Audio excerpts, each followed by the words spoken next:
We talked a lot about content marketing the last couple of days, but one of the things I want to just take a few minutes to share with you is that content marketing really has 3 components, and they all have different skill sets.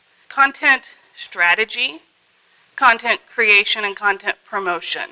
The second pillar of content strategy is creating valuable content. So we kind of talked about this with our writing, and this is where we all feel pretty good about ourselves. You know, we think, oh, well, I'm a great writer, I'm in PR, I've got a journalism degree, I work for a newspaper, whatever.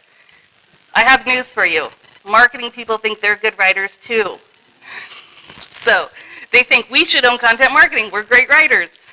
And the truth is, you know, we all have good writing skills and probably different types of skills.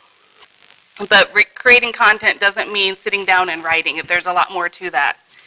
Every piece of content that you create when you're doing a content strategy needs to have a purpose. It needs to map to the larger strategy. Where you see a lot of content marketers fail is, I'm going to blog.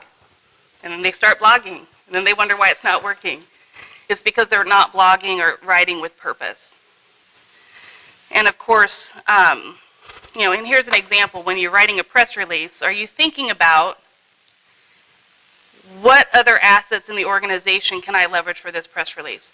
What other pieces of content should I be creating that complement this news announcement? When we launch this news, how is that going to drive sales for our organization? And what is marketing creating that I could leverage? And how can what I develop from my results, how can I share that with marketing to promote that and bring leads into the organization?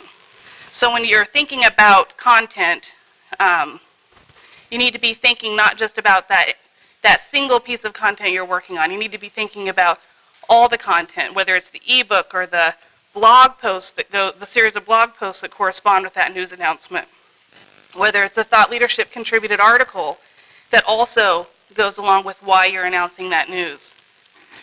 And when you get further down the funnel, where marketing starts to come into play, is price sheets and ROI calculators and product demos. When you create that initial, I think one mistake that we all tend to make is we're focused on that single piece of content that we're creating in that moment in time.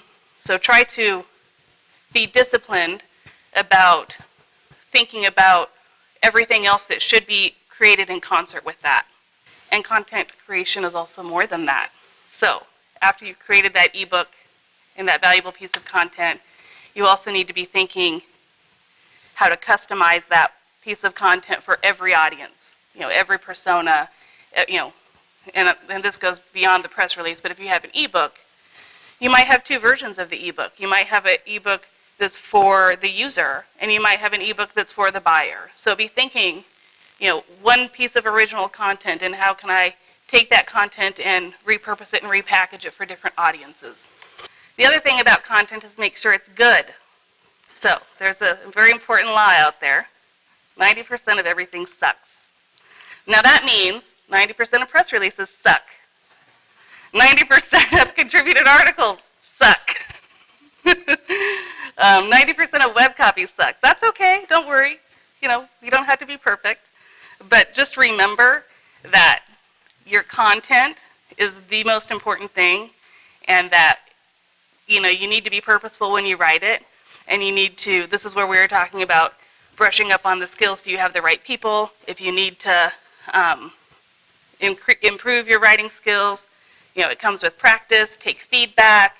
And when we rethink about content, I try to focus on 4 things. And when I say useful, does it address the specific pain points that someone, you know, I was talking about this yesterday, that when we all write, we get down and we're working on that one piece, and we're so into our Kool-Aid and our corporate messaging that it's sometimes hard to step away and to think, is this piece of content actually something somebody would want to read? You know, maybe not. So, you know, if it's not something that you would be proud enough to share with a colleague outside of the work, and, you know, you might want to consider rewriting it. You might want to give yourself the red pen. Is it useful? Is it something that your readers want to know? Is it something that you would find useful if you read it? Every piece of content should tell a story. Are you solving a problem? So we hear all about case studies, but I tell you, I've read some really bad case studies. Is it full of jargon and buzzwords? If it is, it's probably not useful. How often does the copy mention your company's brand?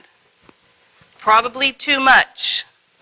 Remember that the less you mention your brand, the further your story will travel. People like to share content that is not selling a company, but helping someone do something better. In order to get people to share content, it has to be shareable. It has to be interesting. Some stats show that 61% of people who share content share it if they find it interesting. 43% share content if it's funny. But the fact of the matter is nobody will share content if they don't think it's going to help one of their friends or colleagues. If it's just something that's too much about your organization, it will never get shared.